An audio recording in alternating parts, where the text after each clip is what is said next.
Miss Candy.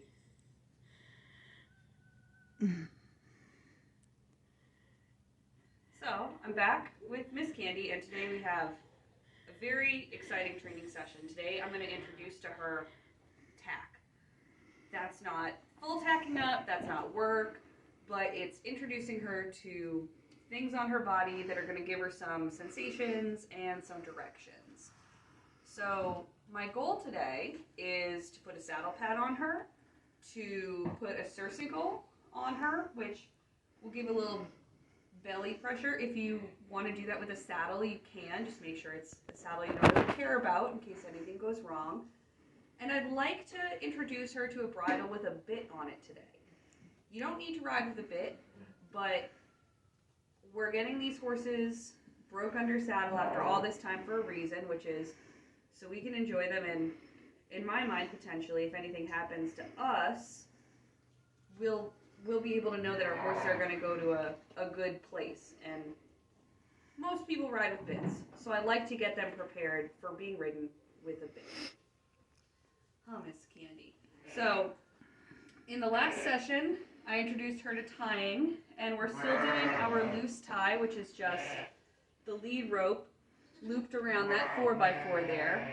I've also, sorry Miss Candy, tied a piece of baling twine that as we progress through the session, I'm going to tie her to the baling twine. And that is as high a level of tying as I ever do. I don't hard tie.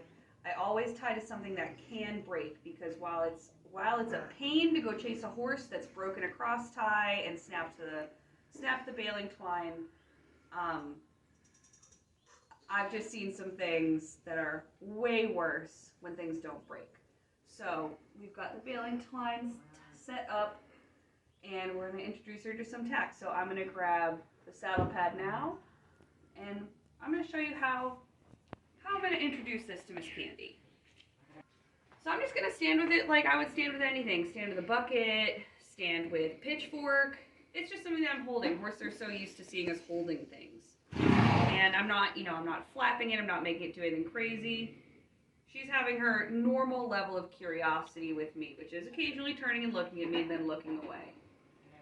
She also just ate her breakfast, so I think she's a little on the sleepier side and still having her yawns. Now I'm going to stand in front of her and I'm going to offer it to her. And when she sniffs it, I'm going to tell her she's a good girl.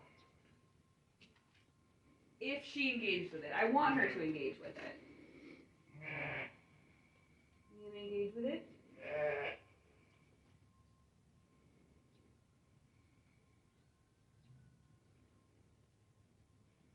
She's a little unimpressed by it. I'll offer it to her. A little unimpressed. That's fine.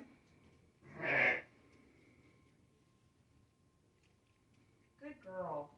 So instead of her sniffing it, since she wasn't very impressed with it, I'm giving her praise for just kind of facing it head on. So I don't think she's very interested in the saddle pad. That's fine. She might be a little bit avoidant of the saddle pad. That's also fine. She's not majorly avoidant. She's not showing me like true fear. She's showing me a little bit of concern with the wrinkles over her eye, but nothing that tells me that we can't continue forward. So I'm going to have her touch it now. Good girl. Because that's their exploratory region when they're out in the world. Now I know she's very comfortable with her neck being touched. So I'm just going to rub it on her neck, and she's going to say, I don't know about this. And that's okay. Good girl, little lick in the shoe. Good girl. Yeah, you survived it. Good girl. We're going to do that plenty of times now. So now she hasn't had any sort of big reaction to be shying away, striking at it, any of those things. And a lot of that's because this is no big deal, right? If you have a horse that isn't traumatized, this is not going to be a big deal. If you have a horse that's kind of traumatized, touching them on the chest like that, they might strike at it. I'm very fortunate that she doesn't have that sort of history of trauma. So I'm going to go ahead and keeping an eye on her body language, just like I did when I first ran my hands all over her. I'm just gonna rub her kind of all over with the saddle pad and show her like this is just like a brush, this is like my hand. This is just something that can touch you anywhere. So we need to now get her used to it crossing her back and then crossing her back in the way that we're gonna do it. And she's still having a little reaction when it touches her, so I'm just gonna let it touch her and let her see that it's not a big deal. Good girl, Miss Candy. I'll let it cross her back. So there's something interesting about the horse's brain is that their eyes kind of have different experiences of the world. And when you go from a horse seeing something with one eye to a horse seeing something with another eye, it's a totally different thing.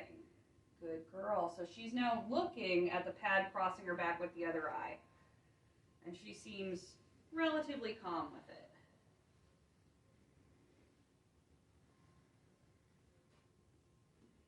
Did you know it can get bigger? So I'm going to touch her with the whole pad. I'm just gonna, she's not having any big bad reactions. She just looks like a little bit concerned. So I'm just gonna let it be on her back now. And I'm gonna take a few steps away. Good girl, Miss Candy.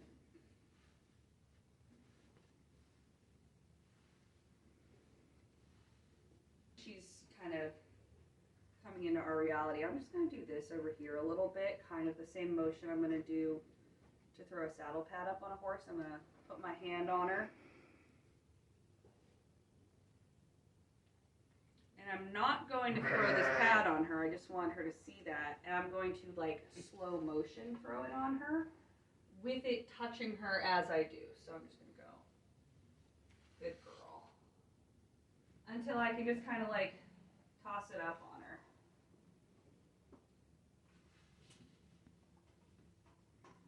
Do all sorts of stuff. It never needs to do that in real life, but what if it does? What if she goes to scoot off and the saddle pad goes down her back? What if she puts her head down and does a weird spook and it goes up her neck? Just want her to kind of have that experience before it might happen by accident, so she knows it's okay. So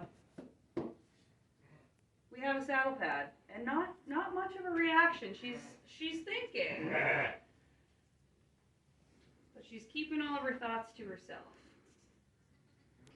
So this is a piece of lunging equipment that we're going to use. Kind of got it twisted on itself here.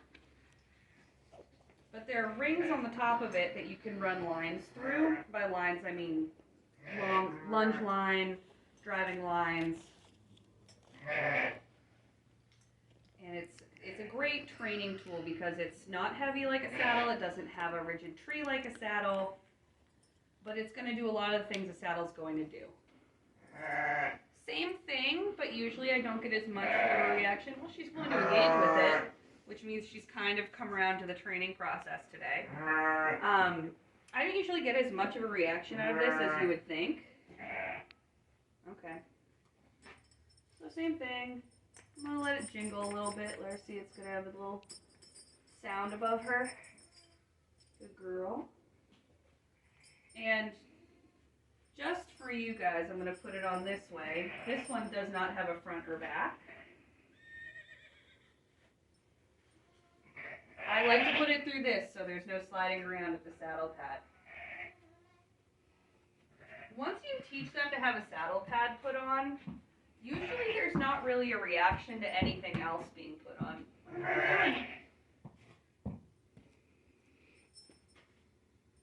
Now the girth is a different thing, and that's the biggest reason I wanted to have the surcingle on her today, is just so that we could start to get the idea of a little pressure on her belly.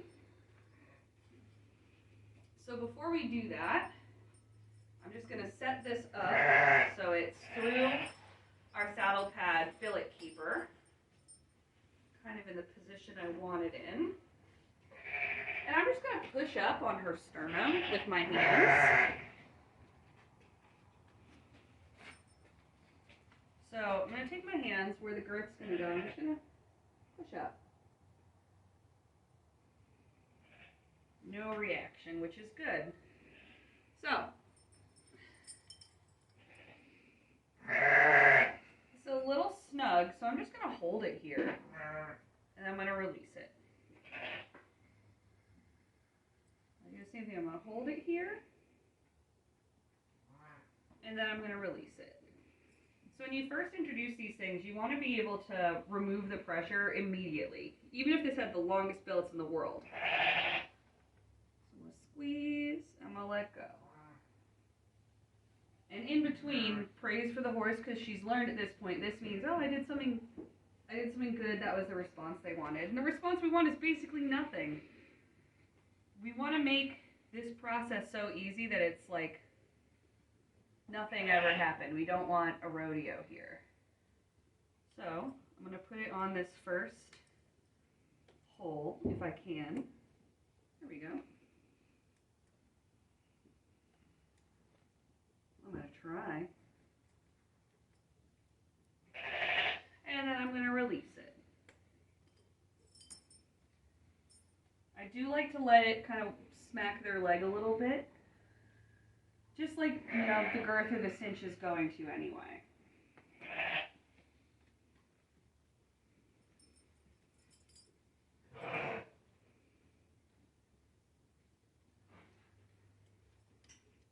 And again, I'm going to put it on, and this time I'm going to do the other buckle too, so it's a little more permanent. Now this is loose, but it's pressure. It's pressure that's not going to go away. So I'm now going to ask her to move around with that pressure. Now when you first do this, you might get a reaction from the horse. I don't expect one from Candy, but you might get a reaction. Your horse might go, ooh, that feels really weird, or that tickles, or what's that on my back? Especially if you do it with a saddle, they might go, why aren't my shoulders able to move like I expect them to? Good girl, Candy. You are a good girl. So, negative, neutral response, if anything like that happens, just pretend nothing happened. Keep your calm. Keep the horse under control if you can. Don't let them run away. Don't let them scare themselves more. Just have a nice negative, neutral response. Basically, ignore them. Because she seems very, very comfortable in it, and it's not too tight. It's like I would not get on a saddle that was this loose, but it's just giving a little bit of pressure. I'm going to let her live in this, and for the next several sessions, she's just going to do everything we're doing in this, and I'm going to start, as we go through, tightening it, 1 or 2 holes a day until it's at its full tightness, but this is just going to be her life now.